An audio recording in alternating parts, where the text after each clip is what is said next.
A ghostly silence hangs over the Gulf of Patras.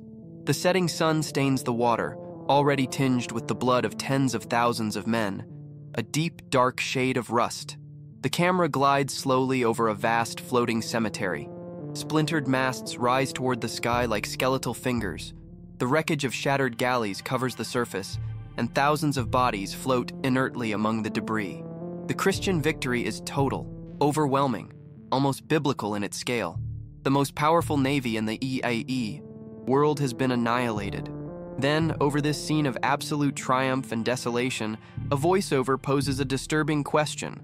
Was this the greatest victory in history, or the most useless triumph ever achieved? The myth of the Battle of Lepanto is simple, powerful, and has been taught for centuries. It was the battle that saved Europe, the heroic naval crusade that forever broke Ottoman sea power in the Mediterranean and halted the tide of Islam. But the reality, as is often the case, is far more complex, ironic, and ultimately depressing. Lepanto was, without a doubt, a tactical triumph of legendary proportions, a spectacular victory of technology, brutality, and courage. Yet, it was simultaneously a strategic catastrophe, a failure of political vision so profound that it almost completely nullified the glorious carnage. This is the story of how the Holy League won the greatest battle of its time and yet lost the war. It is the tale of how a victorious alliance forged in the fire of fear, disintegrated amidst its own glory, consumed by the very rivalries and greed that had created it. It is the chronicle that proves the terrible and prophetic truth uttered by the Ottoman Grand Vizier to the victors. In destroying our fleet, you have only shaved our beard. It will grow back.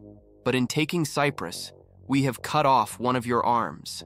It will never grow back. At the head of the Christian armada, there was not a single hero, but a man trapped in a diplomatic nightmare. Don John of Austria, the young and illegitimate half-brother of King Philip II of Spain, was less a commander and more a lion tamer. His main challenge was not just facing the Ottoman fleet, but preventing his own captains, Venetians and Spaniards, mortal rivals who hated each other with an almost theological passion, from killing one another before the enemy had the chance. His alliance, the self-proclaimed Holy League, was a fragile and monstrous creature, united not by faith, but by fear of Ottoman expansion and greed for the spoils of war. The League's fleet was a naval mosaic, a patchwork quilt of approximately 208 galleys and 6 innovative galleasses. They were ships and men from Venice, Spain, the Papal States, Genoa, and the Knights of Malta, nations that were as much competitors as they were allies. The official motivation was revenge for the brutal Ottoman conquest of Cyprus and the need to halt the seemingly unstoppable Turkish tide. But beneath the surface of religious propaganda, the motives were purely terrestrial. Venice, the mercantile thalassocracy, fought to protect its lucrative trade routes. Spain, the global superpower, sought to project its power in the Mediterranean and contain its main geopolitical rival. The giant they faced was the Ottoman Empire, personified in its naval commander Muezzinzadeh Ali Pasha. A brave commander favored by the Sultan, but tactically conservative, he led the most powerful and feared navy in the world. His fleet consisted of some 230 galleys, crewed by some of the most experienced sailors and the fearsome janissaries, the empire's elite infantry. The true strength of the Ottoman Empire lay not just in its ships or its men, but in its formidable, centralized state capacity. It could mobilize resources, build fleets, and launch campaigns on a scale and at a speed that a divided and constantly feuding Christian Europe could barely imagine.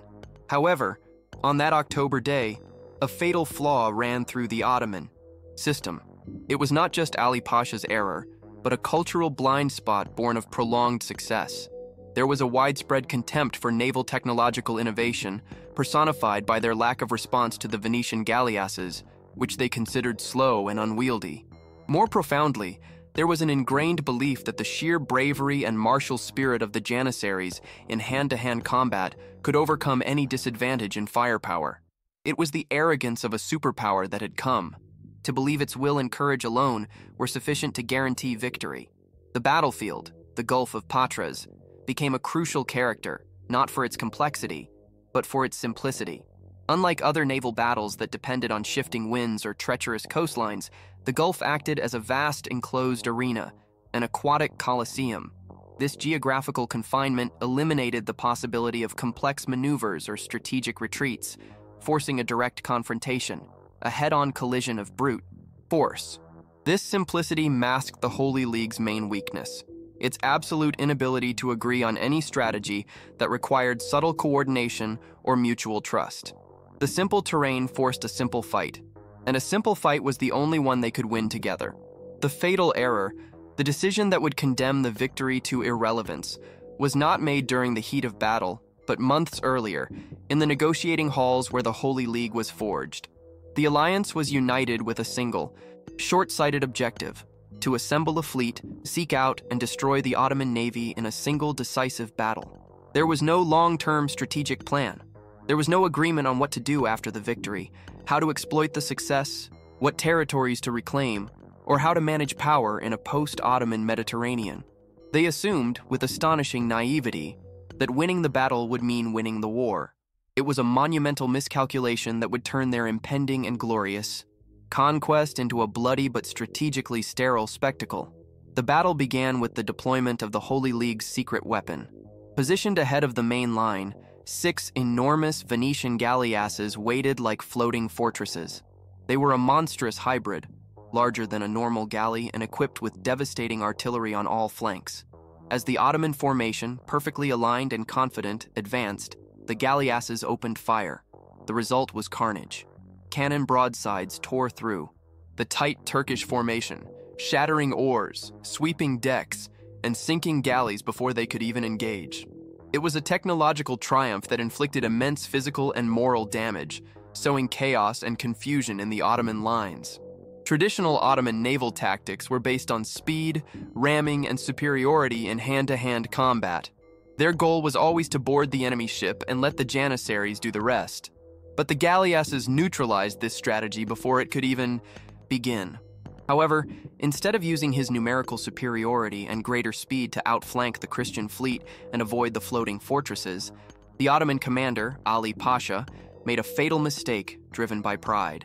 Ignoring the advice of his more experienced admirals, he directed his flagship, the Sultana, directly toward the real Don John of Austria's flagship, seeking a duel of honor to decide the battle.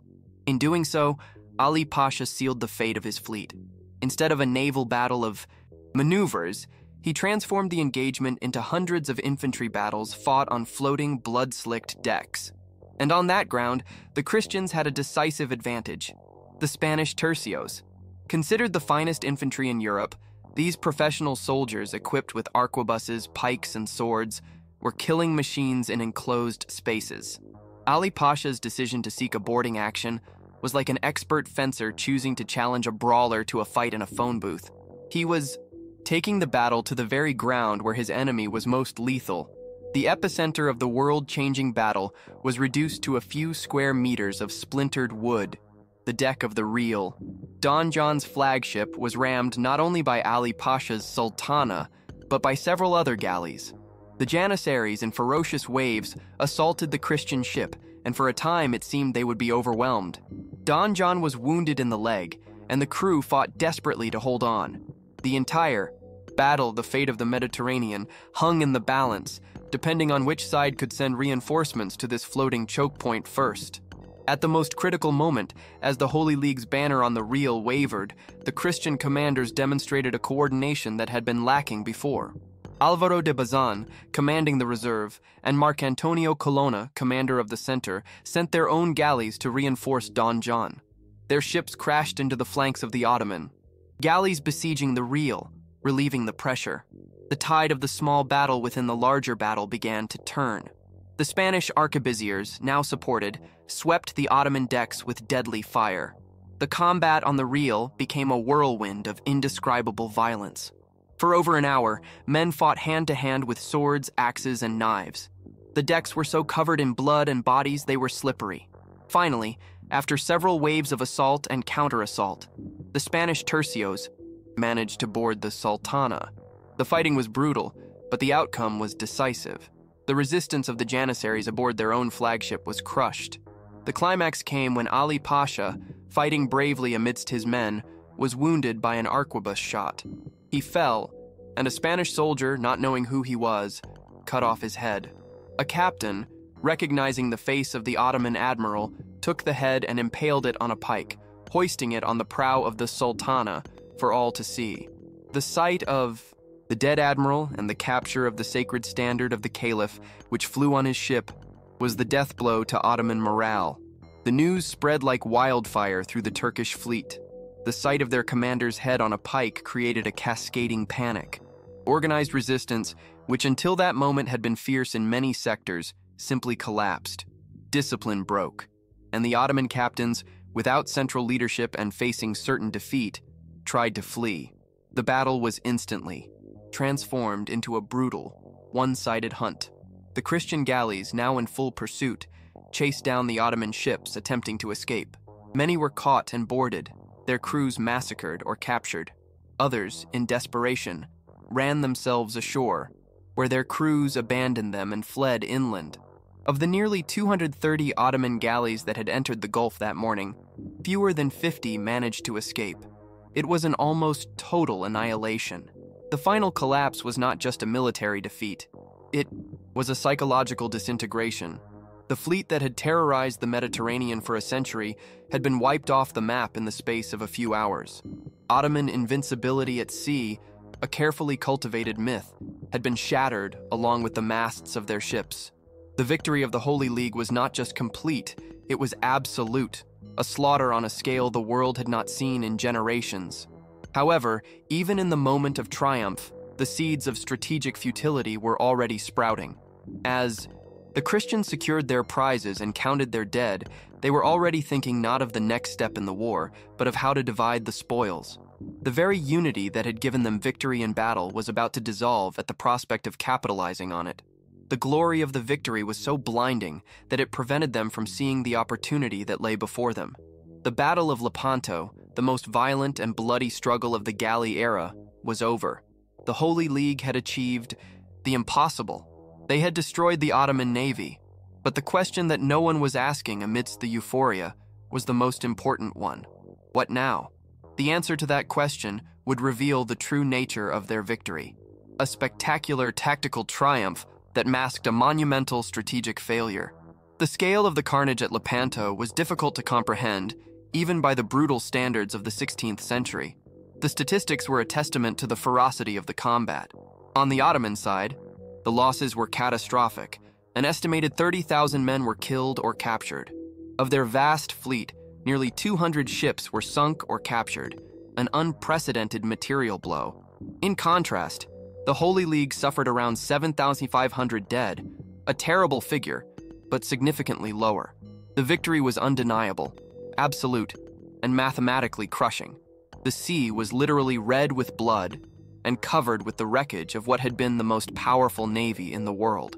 The fate of the defeated commander, Muezzinzadeh Ali Pasha, was a brutal reflection of his fleet's total defeat. After being wounded and falling on the deck of his flagship, he was beheaded by a Spanish soldier. His head was displayed on a pike, a savage gesture of triumph that served to annihilate the morale of his men.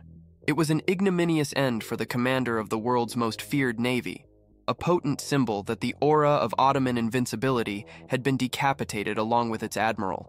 His death marked the end of organized resistance and the beginning of the massacre. For the victors, the immediate aftermath was a mixture of euphoria, exhaustion, and the grim task of dealing with the consequences. Thousands of Christian slaves who rode in the Ottoman galleys were freed, an outcome celebrated throughout Europe as an act of divine liberation. However, the victorious alliance began to show cracks almost immediately. Disputes over the division of spoils, the fate of the captured ships, and most importantly, the next strategic move erupted between the Venetian and Spanish commanders. The unity that had given them victory in battle quickly evaporated in the salt air of triumph. This is where the true deconstruction of the Lepanto myth begins. While Europe erupted in celebrations, painting pictures and writing epic poems about the battle that saved Christendom, in Istanbul, the Grand Vizier Sokolu Mehmed Pasha, a brilliant statesman, reacted not with panic, but with cold determination. He initiated a massive and unprecedented naval reconstruction program.